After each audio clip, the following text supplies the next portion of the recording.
So we know all about the craze with the Super Nintendo Classic and the Nintendo Classic as kind of small little systems that have a compilation of games, whether it's NES games or Super Nintendo games built in. You know, they either go for $80 or $60, come with a couple controllers and everything.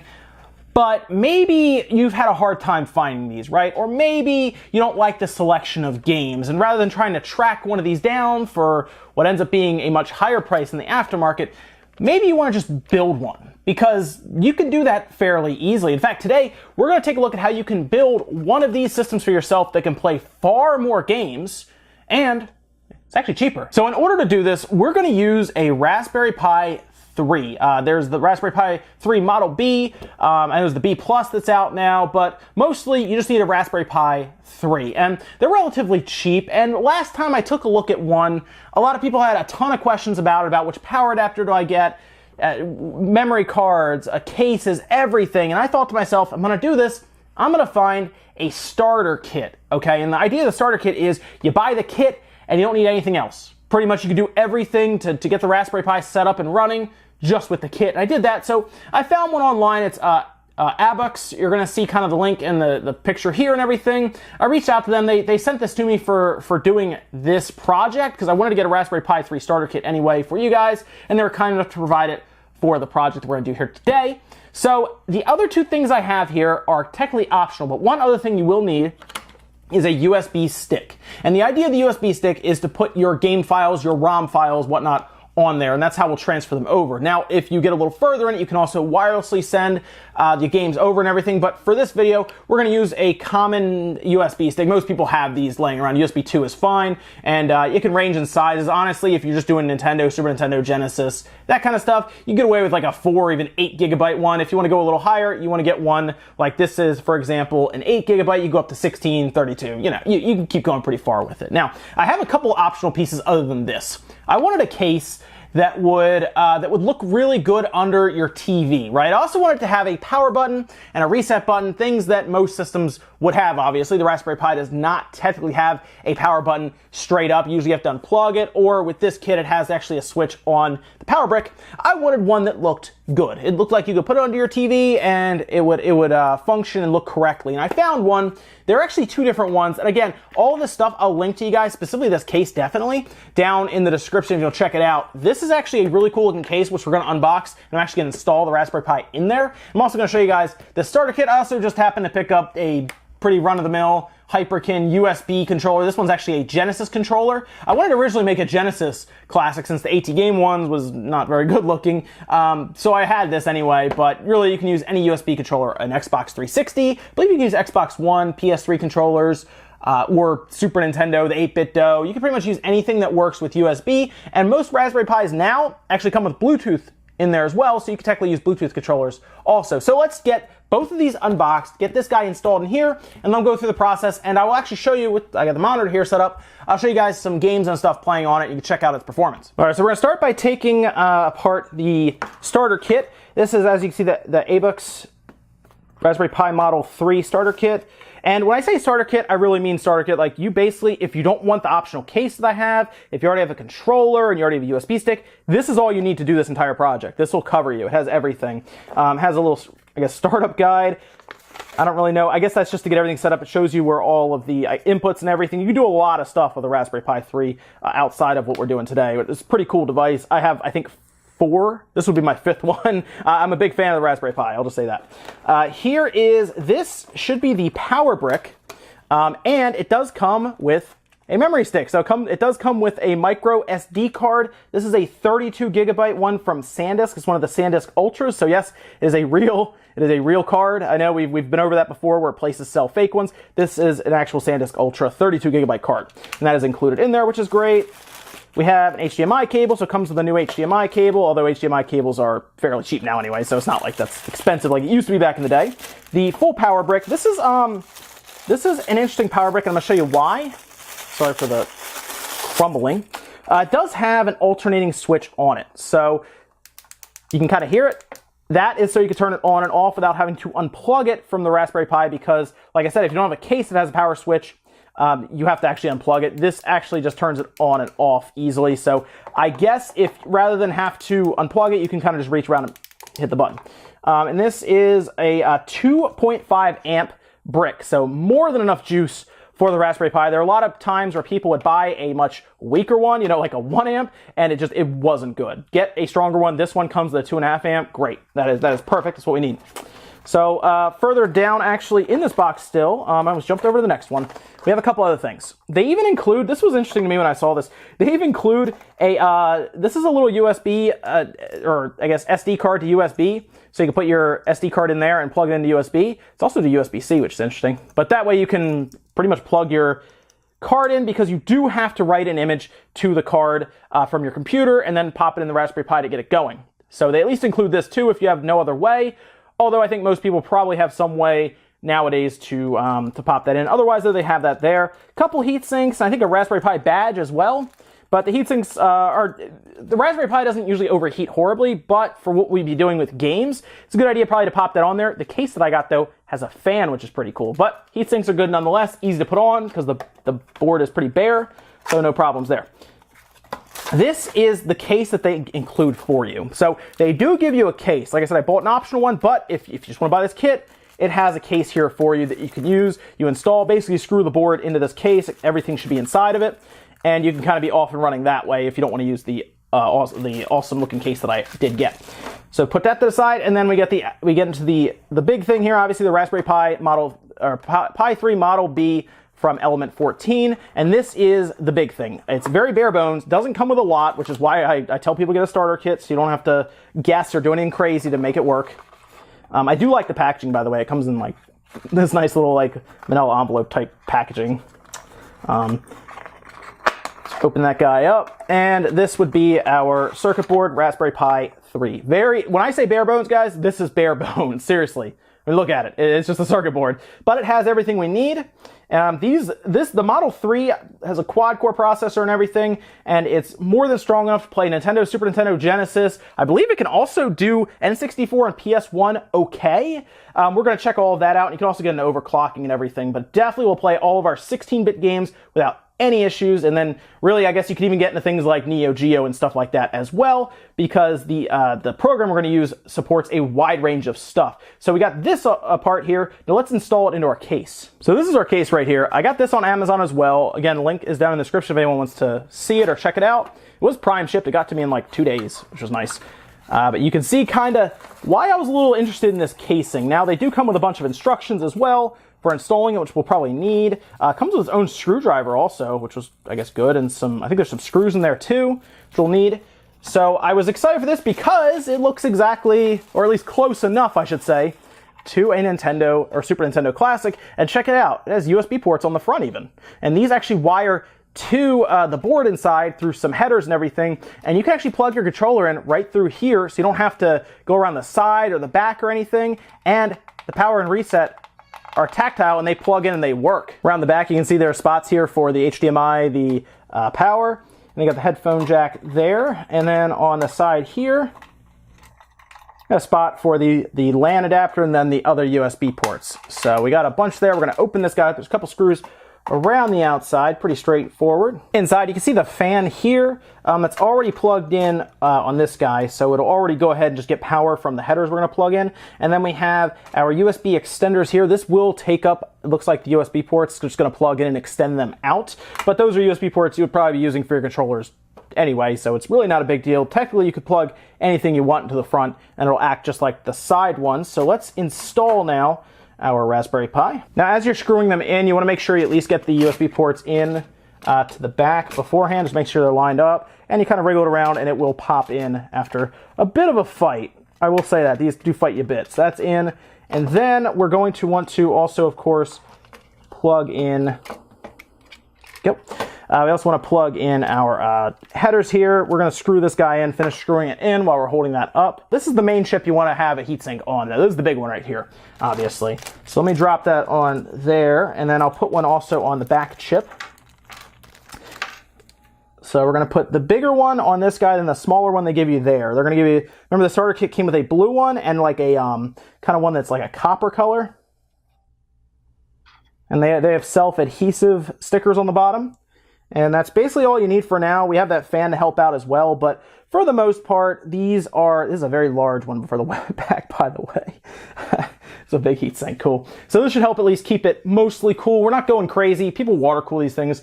We're just looking to keep it within relative terms for its heat. We're not going crazy with it. So we have a spot here. It does tell us where to plug in our headers with the red cord in the front. Going back, we plug it into the front 3. So we're going to do that now as well, right in here. And with that, we are pretty much good to close this guy up, and we should have our Raspberry Pi all set up. Clips in very nicely, actually. You can kind of hear it clipping. And I still have to screw it in completely, right? We still have to do that. So let's get that done, and then we'll be good. All right, so now it's all together. The Raspberry Pi is inside.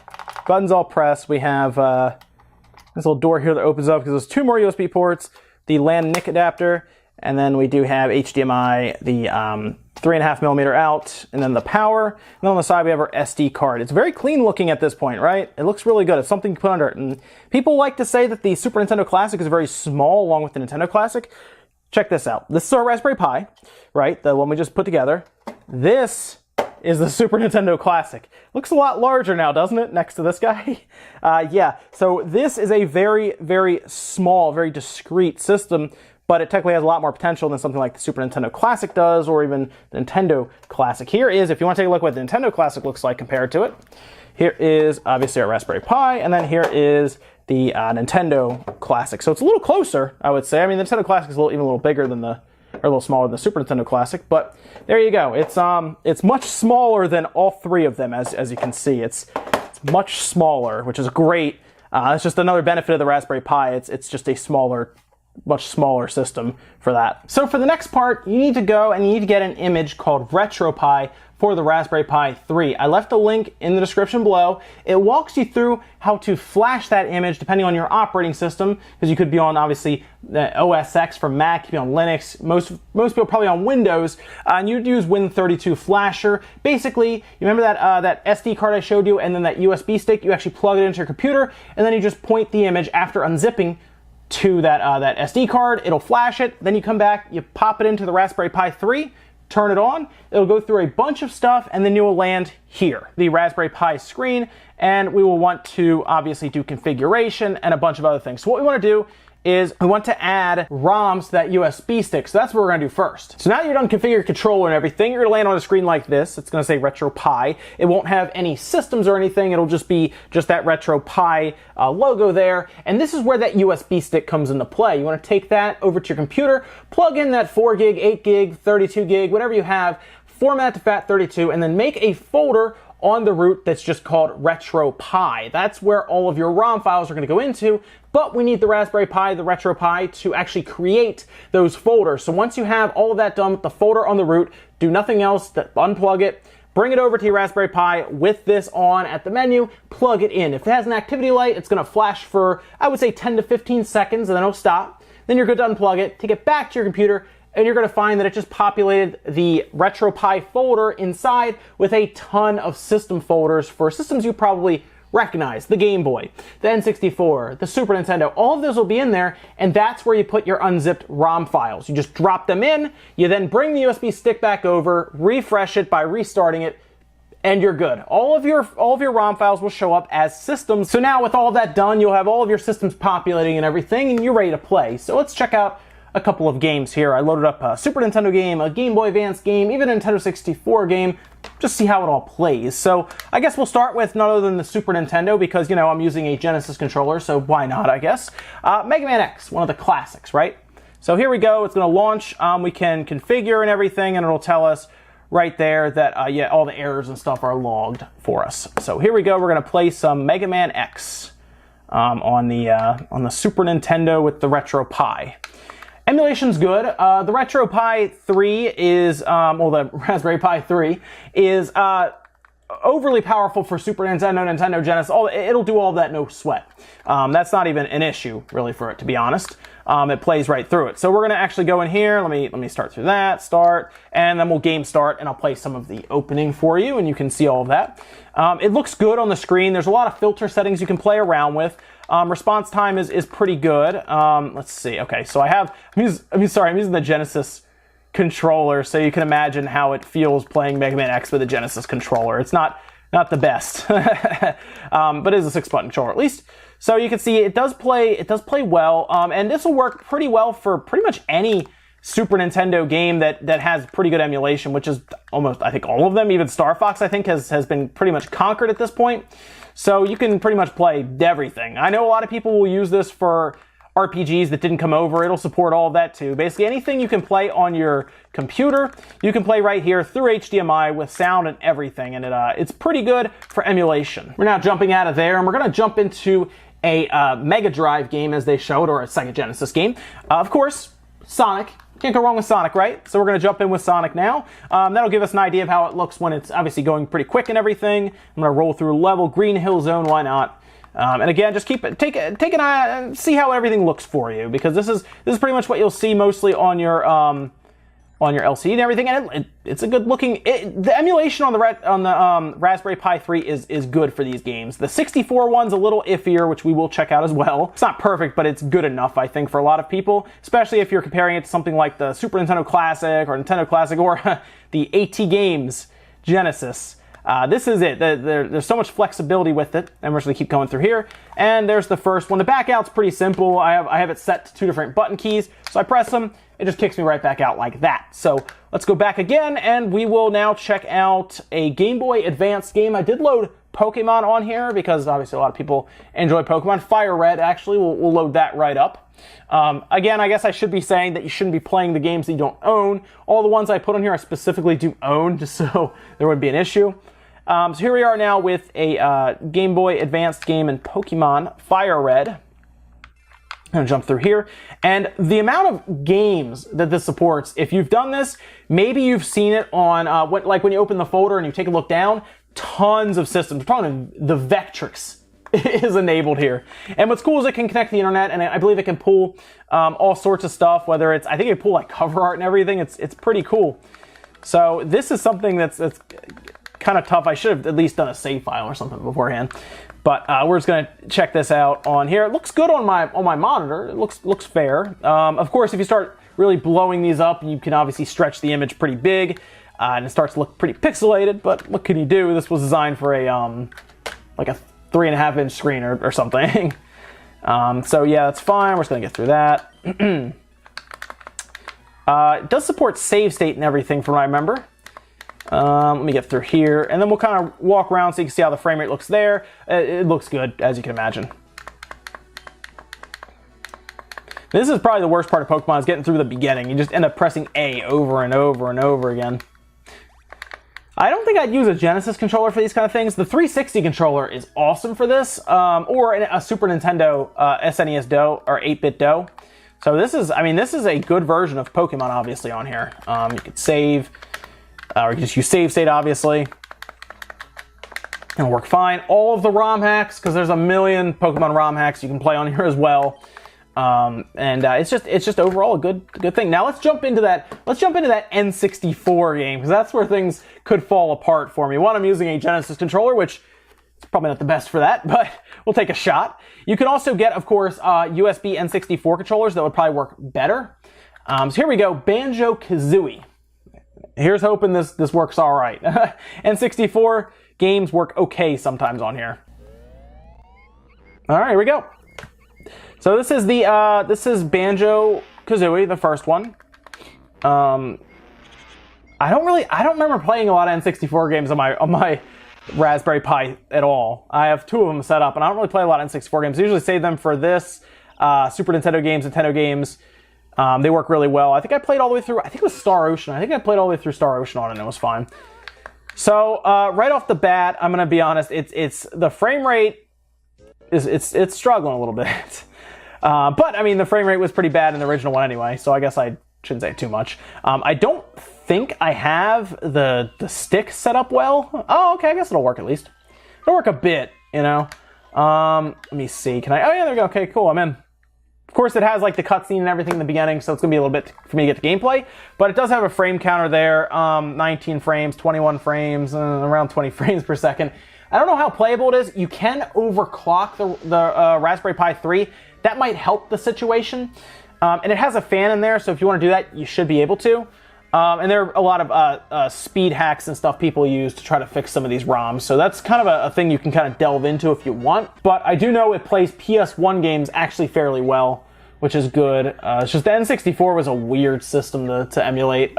So check out PS1 games on here. It works generally okay. So hey, it's at least playing. But yeah, guys, that's gonna do it for me here today. I hope you enjoyed this look at building a RetroPie 3 or RetroPie, rather than Raspberry Pi 3. It's a really cool thing to do. It's a fun project. You can use Raspberry Pi for a lot of things. Media Center, it works great for Media Center. So if you want to load up Kodi so you can watch all of your stuff easily at different places. It's silent if you don't put a fan in it, which is great for people who are watching movies and don't want to be bothered by like a fan that you can hear in the background.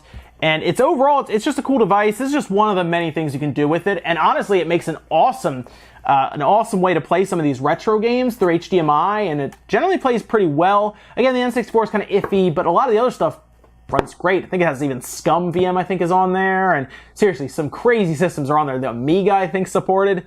But for Nintendo, Super Nintendo, Genesis, Game Boy, Game Gear, all that stuff, pick one up. I think the starter kit is like $74, $75, and you don't technically have to get crazy with it like the Super Nintendo case and everything. You can get a pretty good experience overall for that. And it's a good system, guys. Thank you so much for watching. I hope this helped you out. Hope this helped you get to the finish line with one of these projects with RetroPie. Make sure you guys like the video if you enjoyed it. Dislike it if not. Leave comments down below, and I'll see you guys in the next video.